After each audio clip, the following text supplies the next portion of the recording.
পবিত্রতা, সকল কিছু পবিত্রতা অর্জন করেন। যেমন আমরা পশু জবাই করব, পশু জবাই করার সময় আমরা ভালো একটি জায়গা দেখে, সুন্দর জায়গা দেখে আমরা কুরবানি করব। কিন্তু মনে রাখতে হবে, কুরবানি করার সময় যে পশুর রক্ত এবং যে আবর্জনা আছে এগুলো আপনার মাটিতে পুঁতে ফেলতে হবে, কাটাই ফেলতে হবে, পরিদর্শন দর্শন পরিষ্কার রাখতে হবে। আপনার পরিষ্কার পরিচ্ছন্নতা ইমানের অঙ্গ। যদি আমরা পরিষ্কার না রাখি, আমরা সমাজের মানুষ হয়ে, সমাজের যারা দায়িত্বশীল আছেন তারাই আপনি পরিষ্কার রাখবেন।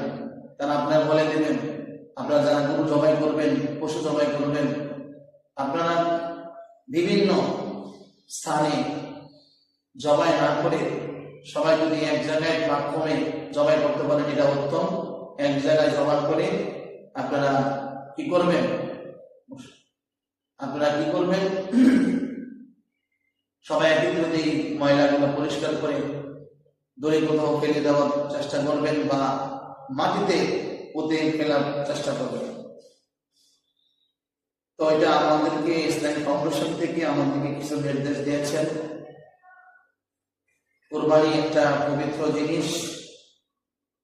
কুরবানি করাটা যাদের উপর ওয়াজিব তারাই করবেন। আর মনে রাখবেন, যারা কুরবানি যেখানে করবেন ওই জায়গা যেন দূষিত না হয়, ওই জায়গা পরিষ্কার পরিচ্ছন্নতা করে রাখবেন এবং পরিষ্কার জায়গায় গরু জবাই করার চেষ্টা করবেন। সম্মানিত হাজিরিন, পরিষ্কার পরিচ্ছন্নতা ইমানের অঙ্গ। অতএব মানুষকে কষ্ট দেওয়াটা ঠিক না। রাসূল সাল্লাল্লাহু আলাইহি ওয়াসাল্লাম বললেন হাদিসে, যারা রাস্তার কোনো কষ্টদায়ক বস্তু সরাইয়া দিল সেজন্য জান্নাতের রাস্তাটা সহজ করে নিল। সুবহানাল্লাহ। অতএব গরুর রক্ত, বুড়ি, নারী বুড়ি, গোবর এগুলা রাস্তাঘাটে যেন দূষিত না করে আপনারা এদিকে খেয়াল রেখে আপনারা সবাই পরিষ্কার পরিচ্ছন্নতা থাকার চেষ্টা করবেন। আর সবাই মিলেমিশে কোরবানি দেওয়ার চেষ্টা করবেন। পশু, নিখুঁত পশু কোরবানি দেওয়ার চেষ্টা করবেন। আর কোরবানি দেবেন একমাত্র আল্লাহর জন্য, দুনিয়ার কাউকে দেখানোর জন্য না। এই কোরবানি হবে একমাত্র আল্লাহর জন্য।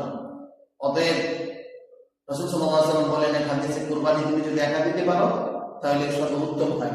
5 জন 6 জনের মধ্যে ভেজাল থাকতে পারে, এই ভেজালের কারণে অনেকের কোরবানি হবে না। তাই সবাই সতর্কতা থাকবেন।